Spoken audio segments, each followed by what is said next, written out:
नमस्कार दोस्तों, मैं विकास राय आप सभी का बहुत बहुत स्वागत करता हूं विकास जीएस क्लासेस में। जैसा कि दोस्तों हमारी मध्य प्रदेश की सीरीज चल रही थी, जिसके अंतर्गत हम मध्य प्रदेश सामान्य ज्ञान के लगभग सभी टॉपिकों पर मध्य प्रदेश की सभी परीक्षाओं में आए हुए प्रीवियस ईयर के प्रश्नों पर वीडियो तैयार कर रहे हैं। इसमें हम 2 टॉपिक कंप्लीट कर चुके हैं। आज का हमारा टॉपिक है मध्य प्रदेश में जलवायु। आज हम मध्य प्रदेश में जलवायु से संबंधित टॉपिक पर चर्चा करेंगे और उससे संबंधित प्रीवियस ईयर में आए हुए संपूर्ण प्रश्नों को संकलित करेंगे। तो दोस्तों, जैसा कि आप देख सकते हैं, हमारा अध्याय 1 मध्य प्रदेश का सामान्य परिचय, अध्याय 2 मध्य प्रदेश की भूगर्भिक संरचना कंप्लीट हो चुकी है। आज हम अध्याय 3 मध्य प्रदेश की जलवायु पर चर्चा करेंगे। तो दोस्तों, आज का पहला प्रश्न है, मध्य प्रदेश में किस प्रकार की जलवायु पाई जाती है। तो दोस्तों, यह प्रश्न एमपीपीएससी 2016, एमपीपीएससी 2018 और जल प्रहारी 2015 परीक्षा में आया हुआ है।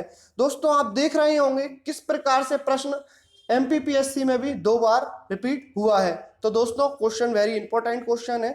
तो दोस्तों, इसका आंसर है ऑप्शन बी, उष्ण कटिबंधीय मानसूनी जलवायु। अब हम इसका डिस्क्रिप्शन समझ लेते हैं दोस्तों। तो मध्य प्रदेश में किस प्रकार की जलवायु है? उष्ण कटिबंधीय मानसूनी जलवायु। जलवायु की परिभाषा क्या होती है दोस्तों? तो ये एमपीपीएससी मेंस के अकॉर्डिंग भी मैं आपको 3 मार्कर में जो प्रश्न बन सकते हैं वो भी बताते चलूंगा। हम देखते हैं जलवायु की परिभाषा। तो किसी स्थान विशेष में मौसम संबंधित दशाओं के दीर्घकालीन औसत अवस्था को जलवायु कहते हैं। ठीक है दोस्तों, मध्य प्रदेश उपोष्ण कटिबंधीय सब ट्रॉपिकल जलवायु क्षेत्र में स्थित है, इसलिए यहाँ की जलवायु उष्ण कटिबंधीय मानसूनी प्रकार की जलवायु है। ठीक है दोस्तों, प्रश्न क्रमांक 2 है हमारा, AR सुब्रमण्यम तथा T श्रीमन नारायण ने तापमान व वर्षा के वितरण के आधार पर मध्य प्रदेश की जलवायु को कितने भागों में बांटा है। तो दोस्तों, यह प्रश्न एमपीपीएससी 2016 में आया हुआ है। क्वेश्चन को आप ध्यान से पढ़िए दोस्तों, मध्य प्रदेश की जलवायु को कितने भागों में बांटा है। तो इसका आंसर है दोस्तों ऑप्शन डी, 3 प्रकार से। ठीक है दोस्तों, तो 3 कौन कौन से हैं दोस्तों? अर्ध शुष्क या गर्म शुष्क या उष्ण कटिबंधीय आर्द्र शुष्क जलवायु। कितने भागों में बांटा है? 3। कौन कौन ने? AR सुब्रमण्यम और टी श्रीमन नारायण। आगे बढ़ते हैं। मध्य प्रदेश में जलवायु विविधता के आधार पर कितनी प्रमुख ऋतुएं पाई जाती हैं। तो दोस्तों, जलवायु विविधता के आधार पर ऋतुओं के प्रकार पूछे हैं यहाँ पे। यह प्रश्न एमपीएसआई 2017 परीक्षा में आया हुआ है। इसका आंसर होगा दोस्तों आंसर बी, 3। तो दोस्तों, ऋतुएं 3 प्रकार से बांटी गई हैं। कौन कौन सी? ग्रीष्म ऋतु, वर्षा ऋतु और शीत ऋतु। तो दोस्तों, बात करते हैं, यहां से प्रश्न आ भी चुका है कि ग्रीष्म ऋतु किस माह के अंतर्गत आती है। तो दोस्तों, ग्रीष्म ऋतु मार्च से जून के मध्य आती है। बात करते हैं वर्षा ऋतु की, तो यह जून से अक्टूबर माह के मध्य होती है। बात करते हैं शीत ऋतु की, तो यह अक्टूबर से मार्च के मध्य होती है, जो कि अब आने वाली है। आगे हम बात करते हैं प्रश्न क्रमांक 4, मध्य प्रदेश में ग्रीष्म ऋतु के अंतर्गत उत्तरी भाग में चलने वाली गर्म हवाओं को किस नाम से जाना जाता है। तो दोस्तों, इसका आंसर होगा ऑप्शन सी, लू। जैसा कि अपने यहाँ भी दोस्तों लोकल लैंग्वेज में बोलते हैं गर्म हवाओं को लू या लपट। तो दोस्तों, हम देखते हैं लू की डेफिनेशन। मध्य प्रदेश में ग्रीष्म ऋतु के अंतर्गत मई माह में उत्तरी भाग में शुष्क व गर्म पछुआ पवनें चलती हैं, जिन्हें लू कहते हैं। तो दोस्तों, उत्तरी भाग में शुष्क व गर्म पछुआ पवनें चलती हैं, जिन्हें लू कहते हैं। आगे बढ़ते हैं। यहां पर दोस्तों ईच एंड एवरी क्वेश्चन किसी ना किसी एग्जाम में आया हुआ है और आप देख रहे हैं कई क्वेश्चन रिपीट भी हो रहे हैं। तो आप बिल्कुल भी प्रश्नों को हल्के में ना लें और उन्हें कंटिन्यूअसली आप याद कर सकते हैं, रट सकते हैं। जैसे भी हो, आपको इन प्रश्नों को एंड करना ही है। वीडियो अंत तक देखते रहिएगा। नेक्स्ट है हमारा, तापक्रम के आधार पर मध्य प्रदेश का अधिकांश भाग किस तापीय वर्ग के अंतर्गत आता है। तो दोस्तों, यह प्रश्न स्टेट इंजीनियरिंग एग्जाम 2017 और एमपीपीएससी 2014 परीक्षा में आया हुआ है।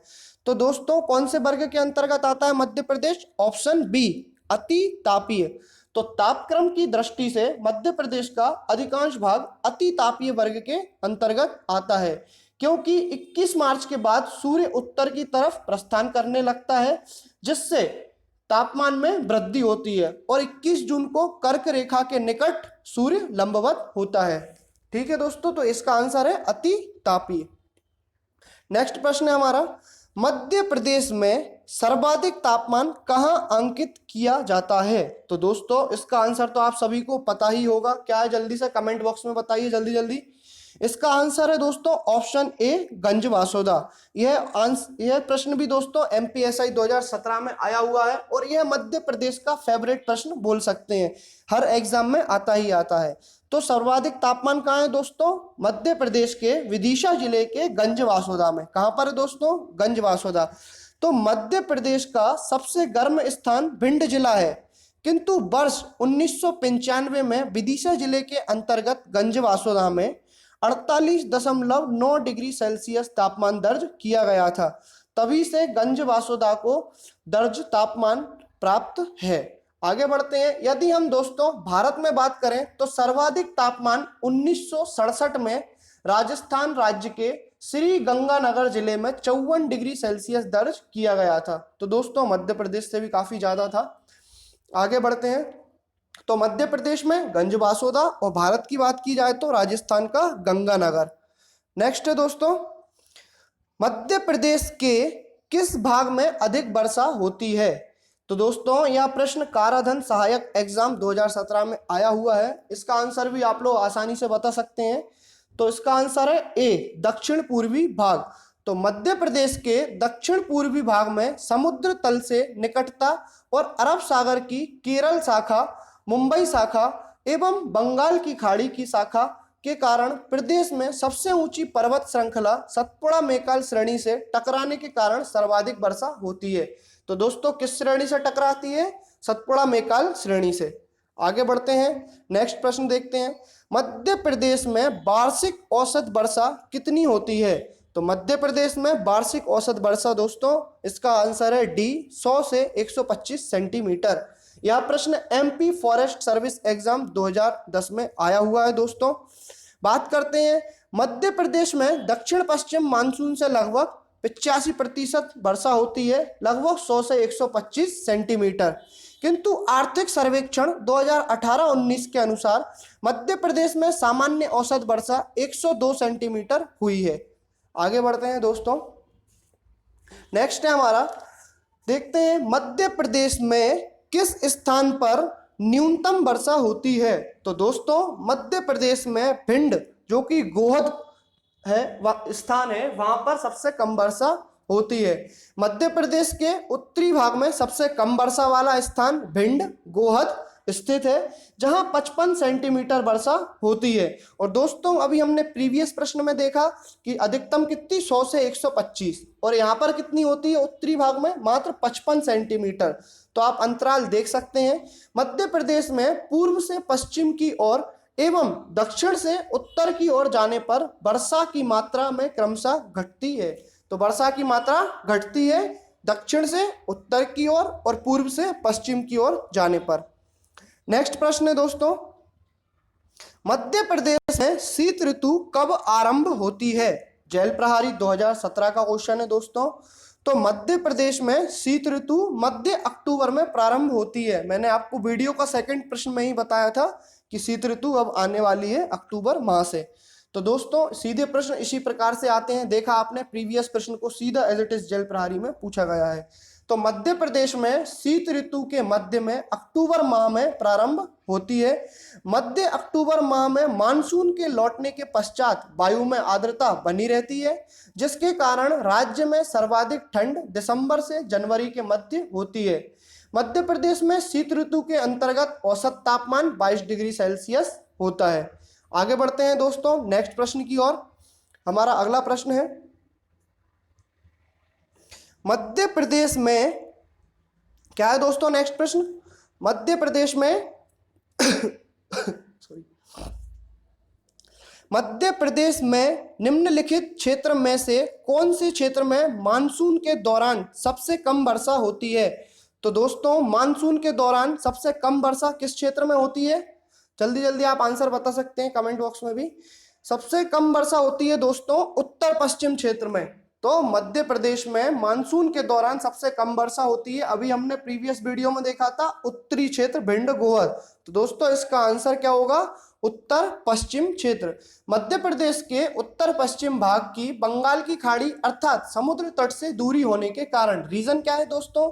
आप बिल्कुल ज्योग्राफी के 3 मार्कर में आप पुट कर सकते हैं इसको कि उत्तर पश्चिम भाग की बंगाल की खाड़ी और समुद्र तट से दूरी होने के कारण तथा अरब सागर मानसून की मुंबई शाखा के पहाड़ी क्षेत्र में उतरते समय घर्षण के कारण तापमान बढ़ने व आर्द्रता कम होने के परिणाम स्वरूप उत्तर पश्चिमी भाग में वर्षा ऋतु के दौरान सबसे कम वर्षा होती है। तो आपने दोस्तों प्रॉपर रीजन भी देखा किस कारण से वर्षा कम होती है। आगे बढ़ते हैं। मध्य प्रदेश के उज्जैन जिले में जंतर मंतर वेधशाला का निर्माण किस राजा द्वारा करवाया गया? तो दोस्तों इसका आंसर आप सभी बताइए। Sawai Jai Singh, option C. उज्जैन शहर में स्थित क्षिप्रा नदी के दाहिने ओर जयसिंहपुर नामक स्थान पर जयपुर के महाराजा सवाई सिंह ने 1733 में जंतर मंतर महल का निर्माण कराया। दोस्तों यह तंत्र मंत्र यंत्र के लिए जानी जाती है और यहाँ पर कालगणना के अनुसार इस क्षेत्र को पवित्र माना गया है। आगे बढ़ते हैं दोस्तों। नेक्स्ट प्रश्न है, मध्य प्रदेश में निम्न में से मध्य प्रदेश के किस जिले को क्लाइमेट स्मार्ट विलेज प्रोजेक्ट में शामिल किया गया है? तो दोस्तों इसका आंसर है ऑप्शन बी। सतना जिले को क्लाइमेट स्मार्ट विलेज प्रोजेक्ट में शामिल किया गया है। दोस्तों इसका उद्देश्य क्या है? किसानों को जलवायु परिवर्तन के खतरों से निपटने के लिए प्रशिक्षण देना। तो इसके अंतर्गत किसानों को प्रशिक्षण दिया जाएगा। आगे बढ़ते हैं। मध्य प्रदेश में उप क्षेत्रीय मौसम केंद्र कहाँ स्थापित किया गया है? दोस्तों यह प्रश्न भी एमपीएसआई 2016 का है। अभी क्या है, टाइपिंग के कारण यहाँ पर हो नहीं पा रहा था, टाइप नहीं कर पाए, लेकिन सभी क्वेश्चन कहीं ना कहीं आए हुए हैं। तो दोस्तों भारतीय मौसम विभाग द्वारा मध्य प्रदेश की राजधानी भोपाल में उप क्षेत्रीय मौसम केंद्र स्थापित किया गया है। ठीक है दोस्तों, इसका एक कार्यालय और है दोस्तों जो कि इंदौर में कार्यरत है, भारतीय मौसम विभाग आईएमडी का। आगे बढ़ते हैं। मध्य प्रदेश में शीत ऋतु को किस नाम से जाना जाता है? तो दोस्तों यह प्रश्न भी बहुत फेवरेट क्वेश्चन है एमपीपीएससी एंड व्यापम का। मध्य प्रदेश में शीत ऋतु को शियाला नाम से जाना जाता है। मध्य प्रदेश में उष्ण कटिबंधीय मानसूनी जलवायु पाई जाती है तथा शीत ऋतु को सियाला, ग्रीष्म ऋतु को यूनाला और वर्षा ऋतु को चौमासा कहते हैं। तो दोस्तों यहाँ हमने 3 प्रकार से देखा। शीत ऋतु मतलब सर्दियों को सियाला, ग्रीष्म ऋतु गर्मी को यूनाला, वर्षा ऋतु वर्षा को चौमासा कहा गया है। तो दोस्तों यूनाला, सियाला और चौमासा बिल्कुल आपको याद रखना है। नेक्स्ट है हमारा, मध्य प्रदेश में शीत ऋतु के अंतर्गत होने वाली वर्षा को किस नाम से जाना जाता है? तो दोस्तों बिल्कुल आप सभी जानते हैं जो कि शीत ऋतु में हमारे यहाँ लोकल लैंग्वेज में भी बोलते हैं माहोट। तो दोस्तों इसका आंसर क्या होगा? ऑप्शन ए माहोट या मावट। ज्योग्राफी में इसे मावट लिखा गया है और लोकल लैंग्वेज में हम माहोट बोलते हैं। और यह वर्षा रबी की फसल के लिए बहुत ही इंपॉर्टेंट मानी जाती है। ठीक है दोस्तों, आगे बढ़ते हैं। मध्य प्रदेश में किस क्षेत्र में संक्षिप्त रूप से जलवायु पाई जाती है? तो दोस्तों मध्य प्रदेश के किस क्षेत्र में समशीतोष्ण जलवायु पाई जाती है? तो इसका आंसर है डी, मालवा क्षेत्र में। मध्य प्रदेश के पश्चिमी भाग में अवस्थित मालवा पठार में शुष्क महाद्वीपीय जलवायु के कारण यहाँ पर समशीतोष्ण जलवायु पाई जाती है। दोस्तों इसकी विशेषता यह है, यहाँ पर ना तो सर्वाधिक गर्मी पड़ती है और ना ही सर्वाधिक सर्दी। अधिकांशतः वर्षा अरब सागर की मुंबई शाखा से होती है। तो दोस्तों मालवा क्षेत्र में कहाँ से होती है वर्षा? अरब सागर की मुंबई शाखा से। आगे बढ़ते हैं नेक्स्ट प्रश्न की ओर। 18वां प्रश्न है, मध्य प्रदेश में सर्वाधिक ठंडा स्थान कहाँ स्थित है? तो दोस्तों मध्य प्रदेश में सर्वाधिक ठंडा स्थान ऑप्शन सी, शिवपुरी व मुरैना। कहाँ है दोस्तों? शिवपुरी और मुरैना। मध्य प्रदेश में सबसे अधिक ठंडा स्थान शिवपुरी एवं मुरैना है, जहां पर जनवरी माह में न्यूनतम तापमान 2 से 5 डिग्री सेल्सियस के मध्य होता है, जबकि मध्य प्रदेश के उत्तरी भाग में उच्च भूमियों की अधिकता के कारण सर्वाधिक ठंड तथा मैदानी क्षेत्र अपेक्षाकृत कम ठंडे होते हैं।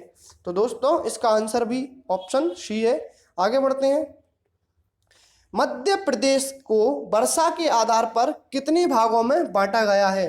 तो दोस्तों आप प्रश्न को ध्यान से पढ़िए। यहाँ पर पूछा है वर्षा के आधार पर, और पीछे हमने पढ़ा था ऋतुओं के आधार पर। तो ऋतुओं के आधार पर कितने भागों में? 3। और वर्षा के आधार पर तो इसका आंसर क्या होगा दोस्तों?